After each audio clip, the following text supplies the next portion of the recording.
Isang mapagpalang araw sa inyong lahat mga idol. This is RG Arts TV. So ngayong araw na to mga idol is may sasagutin lang tayo na katanungan galing sa ating isang subscribers, no.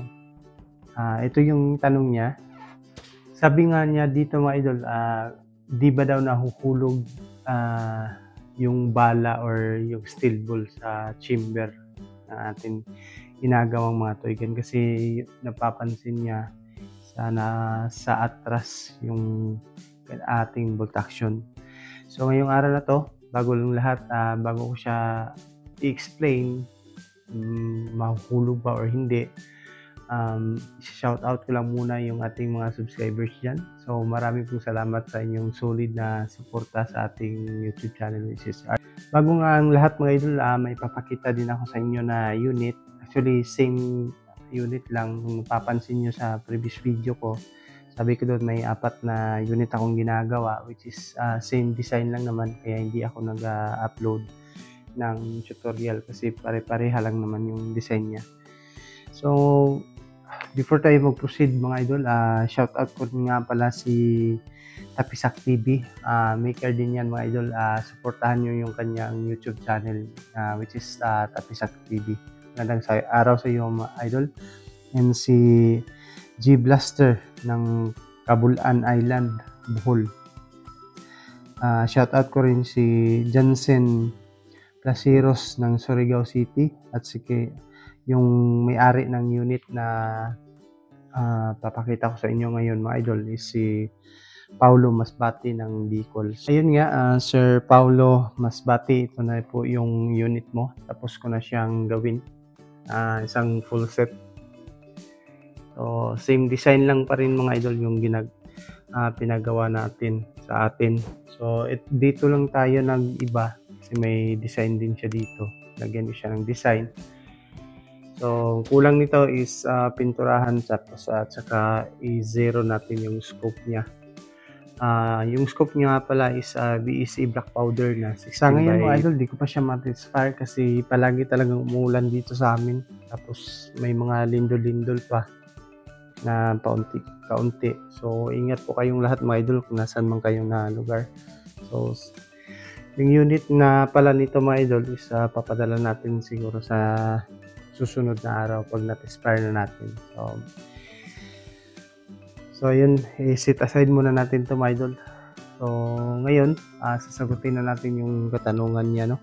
So actually simple lang naman yung mechanism ng ating barrel at saka bolt action. So ang tanong lang niya, di ba daw nahuhulog dito dito sa chamber pag naglagay tayo ng bala? Kasi hindi na ako gumagamit ng T.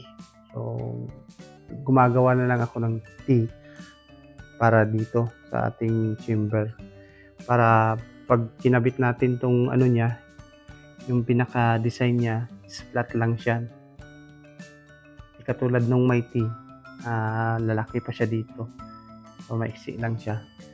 So ayun nga, pag nagbala ba daw tayo, hindi ba daw nahuhulog yung steel ball natin? So papakita ko sa inyo mga idol paano yung setup niya. Actually may tutorial naman ako sa paggawa ng barrel, siguro papaliwanag ko lang dito ng maayos para maintindihan niya.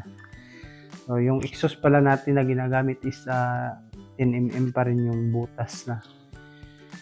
So ito yung ginagamit ko na exhaust mga idol. Napapansin nyo siya, isa siyang stainless, no? Ito naman yung butas niya, dito yan banda. Dito yan lalagay.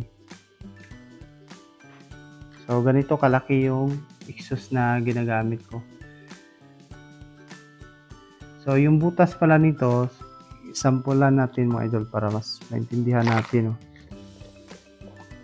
Hindi siya nahuhulog pag naglagay tayo ng bala kasi yung 8mm steel ball natin or 7.95 na mm na steel ball, yung butas na gagawin nyo dapat nasa 7.4 lang siya yung butas nito, kasi pag nasa 7.9 or something pataas, talagang malalaglag yung bala mo sa chamber niya. So itong butas dito is ano lang siya, nasa 7.4 lang siya. So paglagay mo dapat sukatin nyo sa steel ball pag nagbutas kayo dito. Yan siya, hindi yan mahuhulog mga idol. Or dito natin ilagay sa loob. Yan, hindi yan siya na huhulog. Kasi nga, yung steel ball natin is 7.95, pero yung butas natin dito is 7.4 lang. So hindi yan siya nahuhulog mga idol. So ito na rin yung exhaust niya. Kasi yung butane, kailangan talaga siya ng exhaust dahil pag push natin ng butane, yung butane kasi ayaw niya nung maraming masyadong moist sa loob ng chamber. So para ma-minimize yung ano niya, yung kanyang butane dito sa loob, pag nag-push tayo ng ating check valve, kailangan ng exhaust para yung extra na mga butane ilalabas ng exhaust. So yun siya mga idol. Tapos meron ako ditong barrel na 8mm steel ball. So ito yung lagayan natin ng bala. Tapos yung dito gawin nyo siyang paslant, kasi makapal to. Tapos lagyan mo pa ng tape kasi maluwag din siya dito. Paslant mo siya, tapos yuyupiin mo siya dito para maglapat din siya dito sa loob. Pagkalapat niyan, para yung steel ball hanggang dyan lang siya, para yung steel ball madali lang siyang naipasok. Tapos yan yung magiging itsura niya. Tapos eto, dito ako naglalagay ng magnet. So yan lang siguro mga idol, no? Napakasimple lang gumawa ng barrel. So ito yung exhaust natin. Ang purpose kasi niyan mga idol, pag yung exhaust natin PVC or something, kahit nga aluminum, nasusunog siya katagalan ng gamit. So mas maganda gamitin yung yung pang exhaust niya is stainless or mga chrome pipe, pwede rin yun mga idol. So ang size pala ng ating ginagamit na exhaust is 1/2 ng ang size niya. So may mabibilhan naman kayo dyan sa mga hardware. Yun yung ginagamit ko na exhaust. Tapos dito yan nakatapat. So ayan lang mga idol. So hindi yan malalaglag kahit ilang years pa yan or something na gamit mo, talagang hindi yan malaglag. Kasi nga hindi naman siya kasing laki ng steel ball yung butas niya. So ayan lang siguro mga idol, no? So para sa araw na to, quick video lang naman to kasi nagtatanong talaga yung may actually sa previous video ko may nagtatanong rin kung bakit daw nagtatanong din sila, hindi ba daw nahuhulog yung steel ball dito sa chamber. So hopefully bukas makapag-test-fire na tayo or something na kasi palaging umuulan dito mga idol sa amin, kaya hindi ako pa nakapag-test-fire. So ayan lang siguro mga idol, no? Sa ngayon i-update ko lang kayo.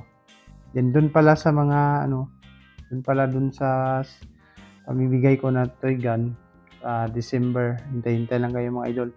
Kasi mabusisi din talaga gawin yung mga ganitong klaseng design at ng mga butane type, no? So ayun mga idol, and God bless po sa inyong lahat. Ingat po kayo dahil alam naman natin na maraming kalamidad ngayon. So God bless and magandang araw po sa inyong lahat.